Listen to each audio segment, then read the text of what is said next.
안녕하십니까. 맨눈으로 세상의 흐름을 읽어드리는 와이타임스 정세분석의 주복일입니다. 호주와 중국이 최악의 갈등을 겪고 있는데요. 한국이 교훈을 얻을 것이 참 많습니다.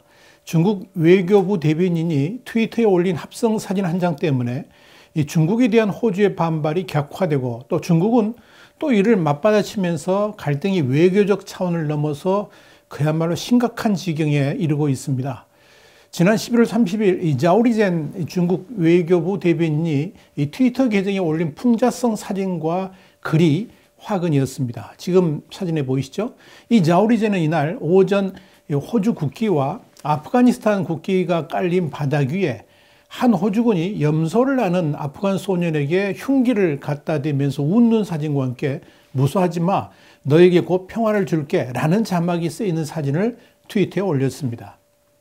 그러면서 트윗에는 이런 글이 있었습니다. 우리는 호주 군인들이 아프간 민간인과 죄수들을 살해했다는 사실에 충격을 받았다 그러면서 이런 행위를 강하게 규탄하면서 합당한 책임을 요구한다라고 적었습니다. 누가 봐도 호주 군인이 아프간의 어린 소년을 살해했다는 것을 주장하는 그런 이미지였습니다. 그러자 호주의 스콧 모리슨 호주 총리가 즉각 긴급 성명을 발표했죠. 모리슨 총리는 내내 굳은 표정으로 해당 이미지는 가짜이고 호주군에 대한 끔찍한 비방이라 그러면서 중국은 부끄러워해야 된다라고 말했습니다. 그러면서 호주군을 공격하는 가짜 사진과 불쾌한 트윗을 지우라고 강력하게 요구를 한 겁니다. 자, 그렇다면 중국 외교부 대변인이 왜 이렇게 도발을 했을까 생각을 해볼 필요가 있죠. 호주 정부가 강력하게 반발하니까 이번에는 중국 외교부 대변인실을 책임지는 화춘잉 대변인이 반격에 나섰습니다. 화춘잉은 부끄러워해야 될 것은 중국이 아니라 호주라 그러면서 호주 군인은 아프가니스탄에서 매우 중대한 범죄를 저질렀다. 이는 호주 매체가 직접 보도한 내용이라고 주장을 했습니다. 화춘잉이 언급한 호주 언론에서의 보도 내용이란 건 뭐냐면 지난 11월 19일 폴 브레레턴 뉴사우스웨일즈 지방법원 판사가 지난 4년간 조사했던 브레레턴 보고서에 담긴 내용을 말하는 겁니다. 이 보고서에는 아프간에 파병된 호주 특수부대 SAS 대원들이 저지른 살인행위에 대한 내용이 담겨 있습니다. 앵거스 캠벨 호주 국방총장, 우리나라로 따지자면 합참의장인데요. 이분이 이런 말을 했습니다. 아프간에 파병됐던 전현직 SAS 대원 25명이 2005년부터 2016년에 걸쳐서 23차례에 걸쳐서 죄수와 농부 등 39명을 불법적으로 살해했다는 신뢰할 만한 정보가 보고서에 담겼다라고 말했습니다. 자오 대변인은 바로 이 내용을 비판한 트윗을 올린 겁니다. 이걸 적극 옹호하는 화춘잉 역시 우리가 없는 사실을 말한 것이 아니지 않느냐라고 반격을 한 겁니다.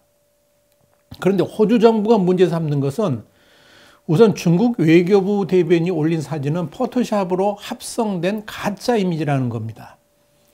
여기에 대해서는 중국의 글로벌 타임스도 이 사건에 대한 보도를 본 뒤에 비인도적인 사건에 대한 반성을 촉구하기 위해서 사실에 근거해서 이 이미지를 완성했다라고 합성 사진한 것을 인정을 했습니다. 그런데 호주에서 발표된 보고서 어디에도 어린 소년을 살해했다는 내용은 없습니다. 물론 그런 풍문이 있는 건 사실이지만 전혀 확인되지 않은 낭설에 불과하다는 것이 호주 당국의 주장입니다. 결국 중국 외교부가 호주 군인이 마치 아프간의 어린 소년을 살해한 것처럼 보도할 수 있는 아주 자극적인 사진을, 그것도 중국 정부를 대변하는 그런 외교부 대변인이 공식적으로 트위터에 올린다는 거, 이것 자체는 심각한 외교적 문제다. 이렇게 호주 당국은 보고 있는 겁니다.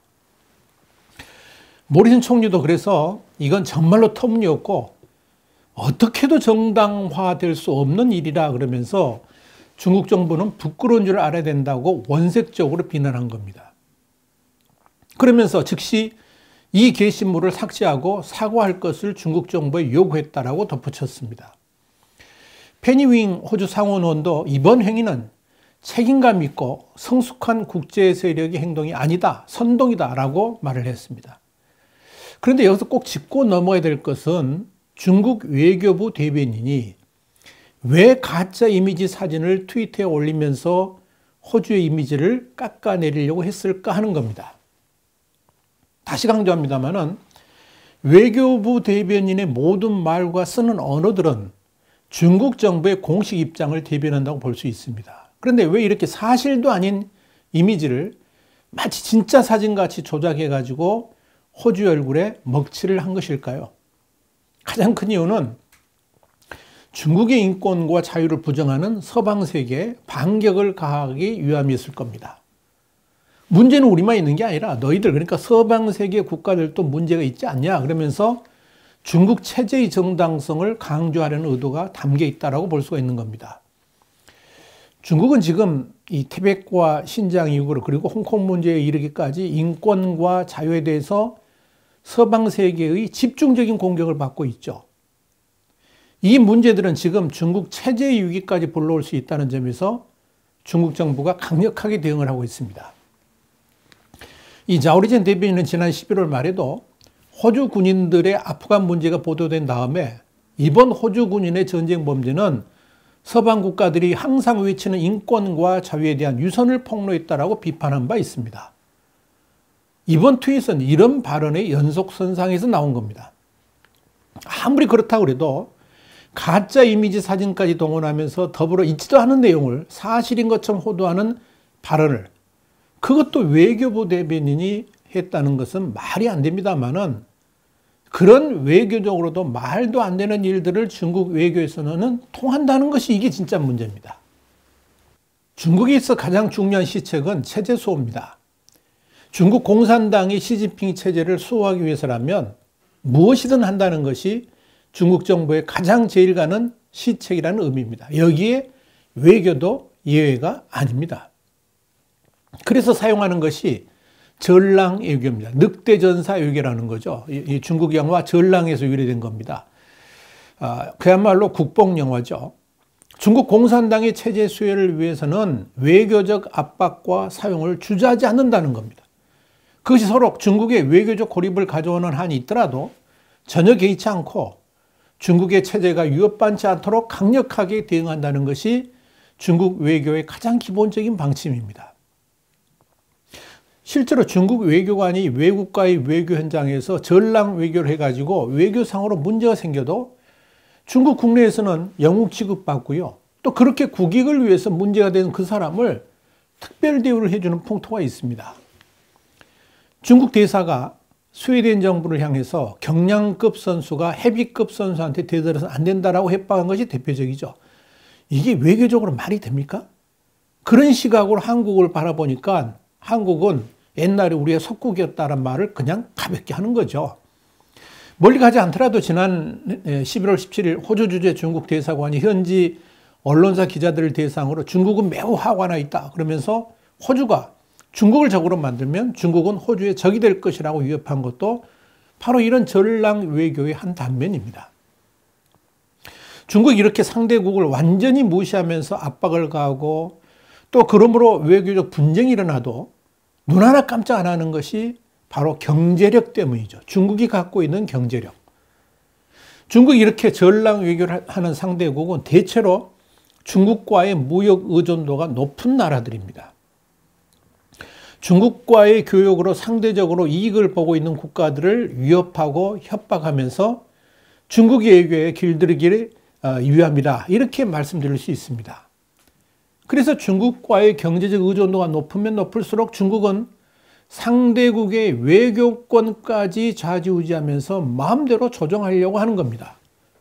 아시아 국가들에게서 그런 전랑 외교가 제일 통하지 않는 거의 유일한 나라가 일본일 겁니다.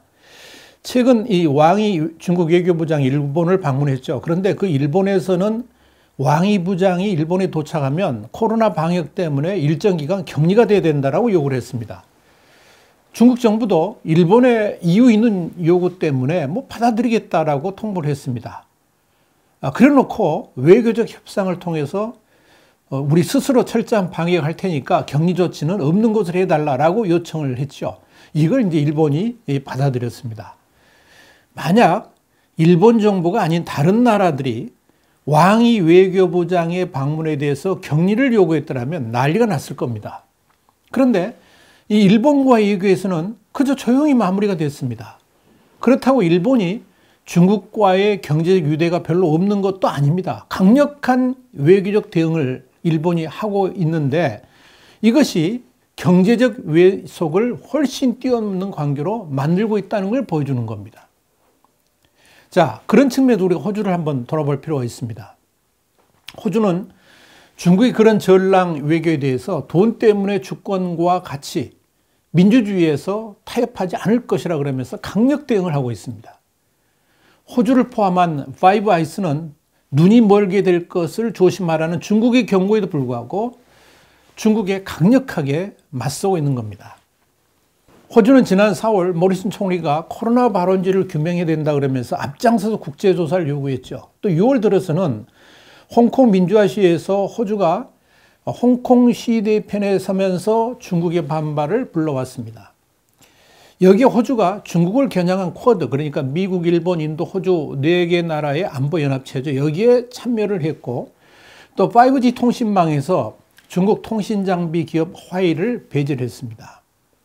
뻔히 이 중국과의 갈등이 격화될 것을 알았고 또 이 때문에 경제적 손실이 상당할 것임을 알면서도 호주는 국가의 기본 가치가 그 무엇보다도 중요하다 그러면서 꿋꿋하게 반중국 노선을 걸어왔습니다. 호주 정부가 이렇게 강력하게 반중국 노선을 펼쳐도 호주 국민들이 적극 지지하는 데는 나름대로 이유가 있습니다. 지난 2007년에 루코원이라는 중국 이름까지 가지고 있는 친중파 러드 총리가 집권하면서 사실상 호주가 제2의 중국으로 변한다고 해도 좋을 만큼 급격하게 중국 경제 의존도가 심해졌고요. 호주의 중국화도 심해졌습니다. 그 사이에 호주 수출의 중국 의존도는 40% 가까이 치솟았습니다. 이 정도면 거의 중국 없이는 호주 경제가 유지되기 어렵다 이렇게 볼 수도 있겠죠. 2015년에는 중국인의 호주 부동산 투자액이 240억 호주 달러, 우리나라 돈 한 20조 원 정도로 매년 늘어나는데 전년보다 2배 가까이 늘었습니다. 이건 미국의 3.5배를 넘는 수준일 정도로 엄청났습니다. 그러다 보니까 호주 주요 도시의 집값이 급등을 했고요. 호주 국민이 중국인의 집에 새들어 사는 상황이 벌어졌습니다. 여기에 중국은 호주 국부인 핵심 자원 개발 업체들도 이게 다 소유하려고 그런 장꾀를 부렸습니다.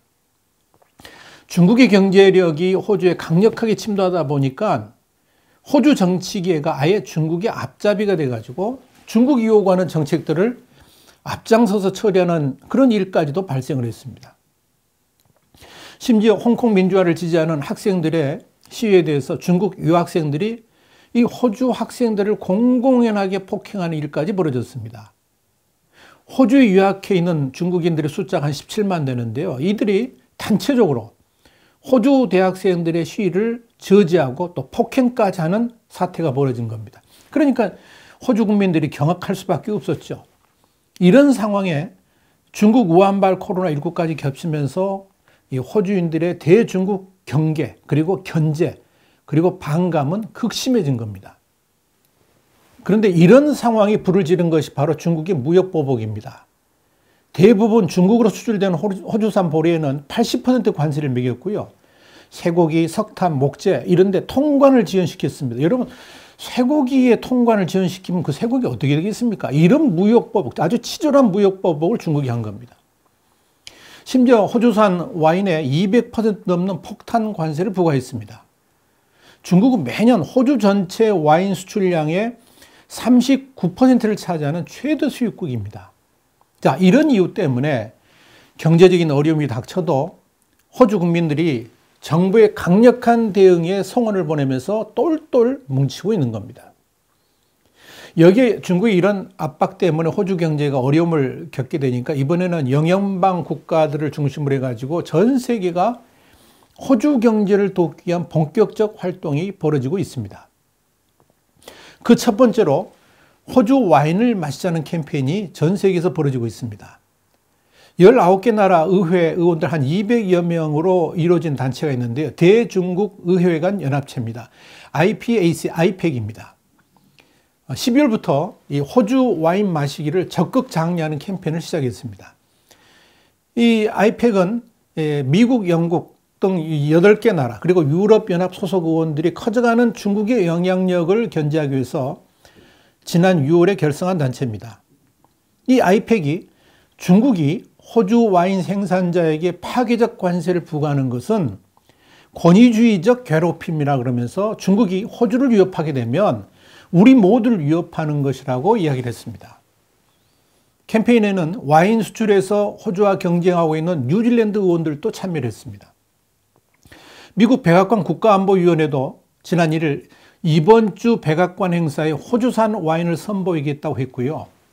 칼 빌트 전 스웨덴 총리도 여러 유럽 정치인들과 함께 캠페인 지지를 표명했습니다. 영국 언론 가디언은 호주산 와인이 중국에 맞선 민주주의의 와인이라 이런 표현까지도 썼습니다. 그런데 말입니다. 국가는 결코 홀로 건재할 수는 없는 겁니다. 특히 글로벌 시대의 국가는 더불어 함께 공존해야만 살아갈 수가 있습니다. 국제적인 왕따 국가는 결코 미래가 없다는 이야기입니다. 그런데 중국의 거친 외교는 스스로를 고립시키고 있습니다. 시드니 대학의 살바토르 바본스 교수는 지난 11월 4일 미국의 외교 전문 잡지인 더 디플로맷에 이런 말을 했습니다. 중국의 노골적 압박으로 인해 가지고 중국은 스스로 국제적 왕따로 만들었다 그랬습니다. 그러면서 민주국가의 정치인들은 베이징에서 악수하는 사진이 찍히는 것을 매우 꺼리게 될 것이고 그에 따라서 그동안 서양인의 지갑을 불려주던 중국의 노다지판 기차는 멈추게 될 것이다. 이렇게 지적을 했습니다. 중국은 자신들의 잘못된 외교가 궁극적으로 국가의 몰락을 가져올 수 있다는 것을 알고 있습니다. 그래서 경제 공동체를 만들고 여기에 다양한 국가들을 집어넣으려고 안간힘을 쏟고 있습니다. 그래서 시진핑 정부가 영내 포괄적 경제 동반자 협정 RCEP라고 그러죠. 이걸 체결했고요. 미국 주도의 환태평양 경제 동반자 협정 CPTPP에 가입할 생각도 갖고 있다. 이렇게 밝히고 있는 겁니다. 그럼에도 문제는 중국이 그런 경제적 교류를 국가 대 국가가 아니라 마치 주종 관계로서 경제적 외속국 취급을 하면서 과거의 그 고대 중국의 피지배자 취급을 한다 그러면 이건 반드시 파탄으로 갈 수밖에 없다는 것을 호주 정부가 강력하게 보여주고 있는 겁니다. 미국은 결국 강력한 중국 소외 정책을 구사하게 될 겁니다. 반중국 경제체제를 구축해 갈 것이다 하는 그런 의미입니다. 이건 어쩔 수 없이 중국의 경제적 고립으로 갈 수밖에 없습니다. 이걸 눈치챈 시진핑이 쌍순환이라는 이름으로 국내 경제 중심의 정책을 펼치겠다 이렇게 나선 겁니다. 그렇게 해서라도 공산당 체제를 유지해 가겠다는 몸부림을 치고 있는 겁니다. 그것이 중국의 미래입니다. 자, 이런 관점에서 이번 사태가 한국에 어떤 교훈을 주는가를 살펴볼 필요가 있죠.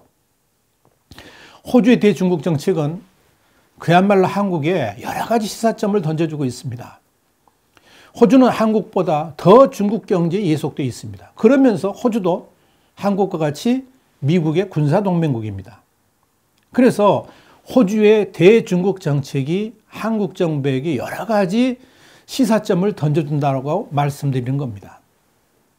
중국이 호주에 대한 경제적 압박을 가하는 것은 파이브 아이스 국가의 가장 약한 고리인 호주를 공격함으로 인해 가지고 반중국 국가연합의 틀을 흔들려고 하는 겁니다. 마찬가지로 지난 11월 25일 중국의 왕이 외교부장이 한국을 방문한 것도 그렇고요. 이미 여러 경로를 통해서 한국을 경제적으로 압박하고 사드 보복을 아직도 풀지 않고 있는 이런 것은 사실상 한미일 동맹의 가장 약한 축인 한국을 흔들기 위한 겁니다. 앞으로 미국이 강력하게 추진해갈 민주주의 가치 동맹이 뿌리 내리지 못하도록 호주와 한국을 강력하게 뒤흔들자는 것이 중국의 최대 외교 시책이 되었습니다. 이런 상황에서 우리가 결코 잊지 말아야 될 것은 중국의 미래에 대한 전망입니다. 더불어 중국을 둘러싼 국제적인 환경입니다. 미국은 지금 세계 경제의 기본 틀을 완전히 바꾸려 하고 있습니다. 이런 관점에서 잊지 말아야 될 건 뭐냐면 중국은 하나의 시장이지만 미국이 바꾸려고 하는 세계는 미국 플러스 N입니다. 미국을 둘러싼 파이브 아이스 국가, 그리고 EU, 일본, 인도, 베트남, 인도네시아 등 무수한 협력 국가가 미국주의에 포진되어 있습니다. 단순히 경제적인 이유뿐만이 아니고요. 국가의 기본 성격도 완전히 차이가 납니다. 중국은 항상 상대국을 중화사상의 입장에서 그저 주변국으로 봅니다. 복속시켜야 될 조공국으로 상대한다는 이야기입니다. 실제 중국 역사가 그랬고요. 모택동이 집권 당시 항상 벽 뒤에 걸어놨던, 자신의 등 뒤에 걸어놨던 그 중국 중심의 세계 지도도 그런 계획을 담고 있습니다. 그래서 중국의 미소 뒤에는 칼이 감춰져 있다라고 말을 하는 겁니다. 그런데 미국을 위시한 자유주의적 국가들은 기본적으로 인권, 언론과 종교자의 법치를 보호하고 존중하면서 공존을 가치로 내세웁니다. 이런 상황에서 어느 쪽을 선택해야 되는지 그 묻는 것조차 참으로 어리석은 질문이 될 겁니다. 그럼에도 중국의 편에 서겠다고 말한다 그러면 이건 외교의 기본도 모르는 무지한 자라고 평가할 수밖에 없을 겁니다. 더 말하는 것이 입이 아플 정도입니다. 자, 그런 측면에서 저는 오늘 이 방송을 끝내고 호주산 와인 한 병 사러 가야 되겠습니다. 그것이 우리의 나갈 길이고 함께 사는 길이기 때문에 그렇습니다. 와이타임스 정세 분석이었습니다. 다음 시간에 다시 뵙겠습니다. 감사합니다.